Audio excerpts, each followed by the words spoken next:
Hello বন্ধুরা, শিবমিতি channel থেকে তোমাদের স্বাগত। আশা করছি তোমরা ভালো আছো, আমিও বেশ ভালো আছি।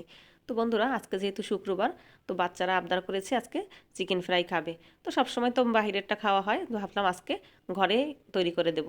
তো আমি এখানে বেশি কিছু ব্যবহার করব না, শুধু ঘরে যে মশলাপাতি আমাদের সবার ঘরেই থাকে টুকটাক, সেগুলো দিয়ে আজকে আমি ওদেরকে চিকেন ফ্রাই করে দেবো। তোমরা ভিডিওটি দেখতে থাকো।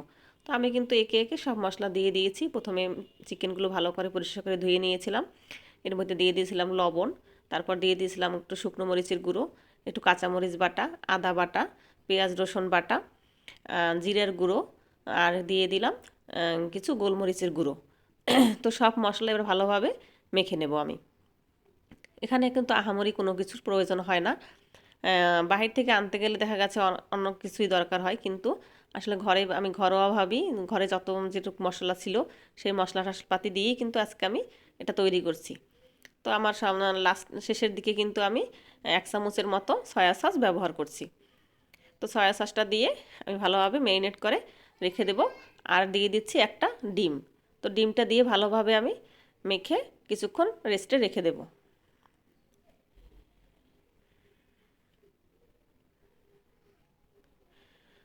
তো মাঝে মাঝে বাচ্চাদের আবদার কিন্তু রাখতেই হয়।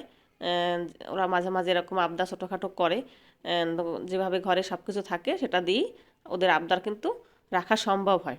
তো এখানে আমি আরেকটি পাত্রে নিয়ে এলাম ময়দা, তারপর দিয়ে দিলাম কিছু কর্নফ্লাওয়ার আর লবণ, আর দিয়ে দিলাম একটু শুকনো মরিচের গুঁড়ো।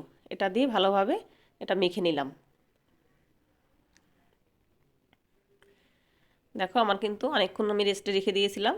তো এবার এখান থেকে চিকেনগুলো নিয়ে আমি কিন্তু কর্নফ্লাওয়ার আর ময়দার ভিতরে ভালোভাবে মিশিয়ে নিচ্ছি। এভাবে মিশিয়ে নিয়ে এদিকে কিন্তু আমি আরেকটি পাত্রে আবার জল রেখেছিলাম, সে জলের ভিতর ডুবিয়ে দিচ্ছি।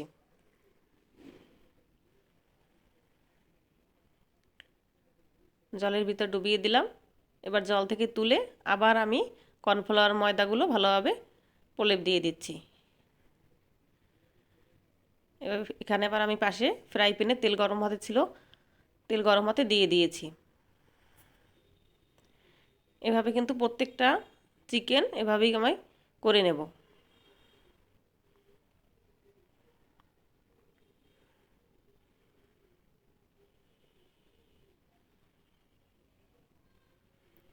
এরকম করে কিন্তু আমি বাকি চিকেনগুলোও কিন্তু এভাবে করে নিয়েছি। তো বন্ধুরা, দেখতে দেখতে কিন্তু আমার ফ্রাই প্যানের তেল গরম হয়ে গিয়েছে। প্রথমে আমি বেশি চুলাতে আঁচ দিয়ে তেলগুলো গরম করে নিয়েছি।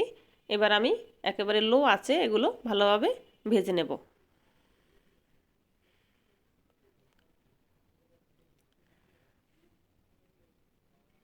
তো বন্ধুরা, কোনো কিছু ভাজার সময় সেটা তোমরা ভালোভাবেই জানো যে কখনো কোনো কিছু ভাজার সময় আগে তেল গরম হওয়ার জন্য একটু চুলাতে বেশি তাপ দিতে হয়। না আর তারপরে কিন্তু ওটা মৃদু আঁচেই কিন্তু লোতেই কিন্তু ভাজতে হয়, না হলে কিন্তু উপরটা পুড়ে যায়, ভিতরেরটা কাঁচা থাকে। তো আমিও কিন্তু একেবারে লো আঁচ দিয়ে তারপরে এগুলো ভেজে নিচ্ছি।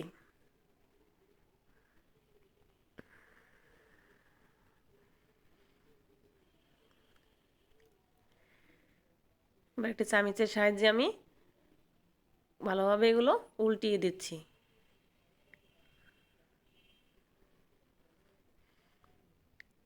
এগুলো কিন্তু ভালোভাবে নাড়াচাড়া করে এপাশ ওপাশ করে উল্টিয়ে উল্টিয়ে ভালোভাবে ভাজতে হবে।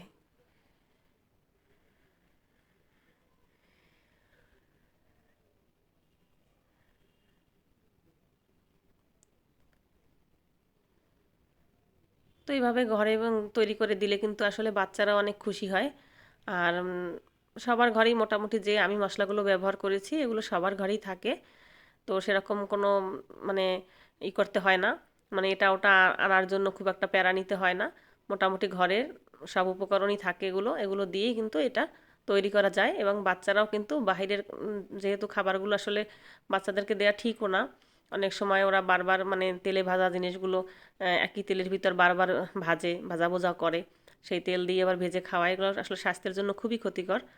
তাই কিন্তু এভাবে ঘরে কিন্তু তৈরি করে দিলেই ভালো হয় এবং বাচ্চারাও তৃপ্তি সহকারে খেতে পারে। তো দেখো বন্ধুরা, আমার এই চিকেন কটা কিন্তু ভালোভাবে বেশ লাল লাল করে ভাজা ভাজা করা হয়ে গেছে। এবার বাকি চিকেনগুলো আমি এভাবে ভেজে নেব।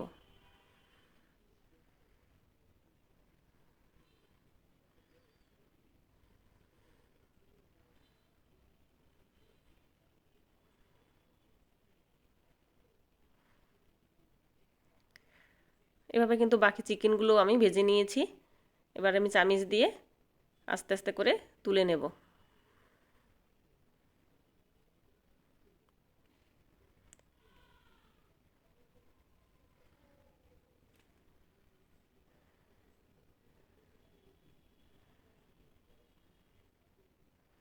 এই যে দেখো কত সুন্দর একটা কালার আসছে, একেবারে দোকানের মতোই কিন্তু লাল লাল করে ভাজা ভাজা করে নিয়েছি।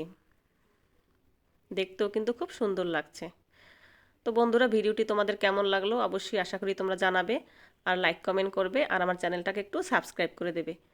তো ধন্যবাদ বন্ধুরা।